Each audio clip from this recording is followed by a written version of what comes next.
వాడు వీడు అని సంబోధిస్తూ ఆయన చౌకగా మాట్లాడడం నిజంగా సిగ్గుచేటు అని చెప్పి ఈ సందర్భంగా తెలియపరుస్తున్నాను.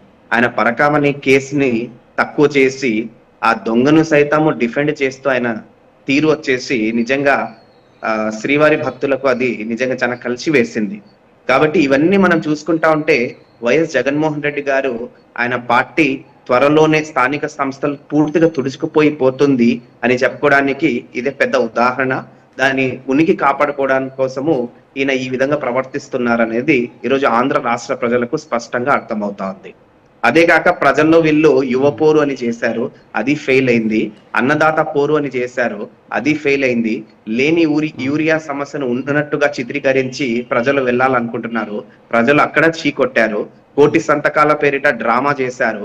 ప్రైవేటీకరణకు ఆజ్యం పోసిందే వైఎస్ఆర్ కాంగ్రెస్ పార్టీ. కాబట్టి ప్రజలు నిశ్చితంగా వీళ్ళ చేష్టలను వీళ్ళ చర్యలను చూస్తున్నారు. కాబట్టి జగన్మోహన్ రెడ్డి గారికి ఒక కొలిక్కి వచ్చేసారు ఆంధ్ర రాష్ట్ర ప్రజలు. ఇంకా తిరిగి వైఎస్ఆర్ కాంగ్రెస్ పార్టీని నమ్మే పరిస్థితులు లేదు. కాబట్టి ఇంకా ఉనికి కాపాడుకోవడం కోసం ఈయన తప్పుడు అడుగులు వేస్తున్నారు అనేది స్పష్టంగా తెలియపరుస్తున్నాను. ఇంకా రెండో విషయం మీరు అడిగింది ఇండిగో విషయం. ఇక్కడ మనం గమనించాల్సిన విషయం ఏమిటంటే నారా లోకేష్ గారు జాతీయ పార్టీ జాతీయ ప్రధాన కార్యదర్శి ఆయన. కాబట్టి జాతీయ సమస్యల పైన ఆయన గలమెత్తాల్సిన అవసరం ఉంటుంది, ఆయన దృష్టి సారించాల్సిన అవసరం ఉంటుంది.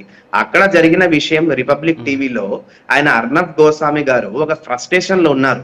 పుతిన్ వచ్చినప్పుడు రష్యా అధ్యక్షుడు పుతిన్ వచ్చినప్పుడు ఇండియా టుడేకు ఆజ్తక్ ఛానల్ ప్రతినిధులకు అక్కడ స్థానం దొరికింది, రిపబ్లిక్ టీవీ వాళ్లకు స్థానం దొరకలేదు అని చెప్పి ఆయన ఒక ఫ్రస్ట్రేషన్ లో ఉన్నారు.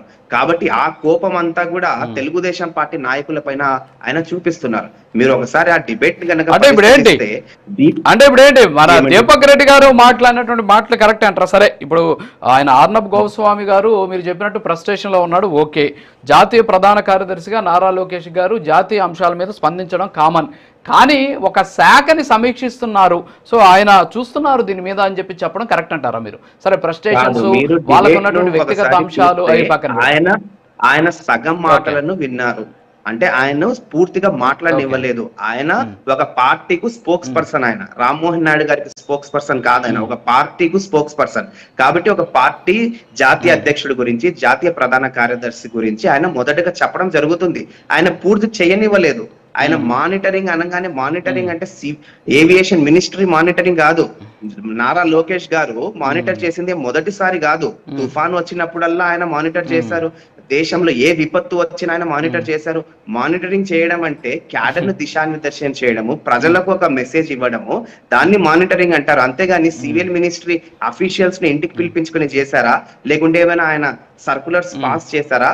కాబట్టి దీపక్ రెడ్డి గారు మాట్లాడనివ్వకుండా ఆయన అర్నబ్ గోస్వామి గారు ఆ విధంగా కౌంటర్ వేయడం జరిగింది. ఆయన స్టార్ట్ చేశారు, చెప్పడానికి వచ్చారు. మన నారా లోకేష్ గారు మన పార్టీ విధానం అని చెప్పడానికి వెళ్తున్నప్పుడు ఆయన దాన్ని అడ్డు తగిలి ఈ విధంగా రచ్చ చేయడం జరుగుతుంది తప్పితే అక్కడ ఎక్కడ కూడా లోకేష్ గారు కార్నర్ అవ్వాల్సిన అవసరం లేదు. ఈ రోజు మనం డల్లాస్ లో చూసాం ఏ స్థాయిలో ఆయన అంతర్జాతీయ స్థాయిలో ఆయన ప్రతిభ అనేది కనబరుస్తా ఉంది. కాబట్టి ఆంధ్ర రాష్ట్ర ప్రజలు గర్వించదగ్గ రోజు ఇది. ఒక అంతర్జాతీయ స్థాయిలో నారా లోకేష్ గారు మనకు కనబడుతున్నారు. కాబట్టి ఇది కేవలము ఇండిగో విషయంలో ఇండిగో ఎయిర్లైన్స్ చేసుకున్న తప్పు మాత్రమే. దీనికి మినిస్టర్ కు ఇది లేదు. DGCA రూల్స్ ను పాటించడం ఎయిర్లైన్స్ ఇది. కాబట్టి దేశంలో అన్ని ఎయిర్లైన్స్ ఫెయిల్ అయి ఉంటే మీరు ఆపాదించడం దానికి అర్థం ఉంటుంది. ఒక్క విమానయాన సంస్థ, అది కూడా ఇది మనకు ఒక గుణపాఠం లాంటిది. మనకు ఈ శాఖలో ఇట్లా మోనోపోలీ డియోపోలీ ఉండడం మంచిది కాదని చెప్పేసి ఈ జరిగిన సన్నివేశం అంతా కూడా మనకు భవిష్యత్తుకు ఒక గుణపాఠం లాంటిది.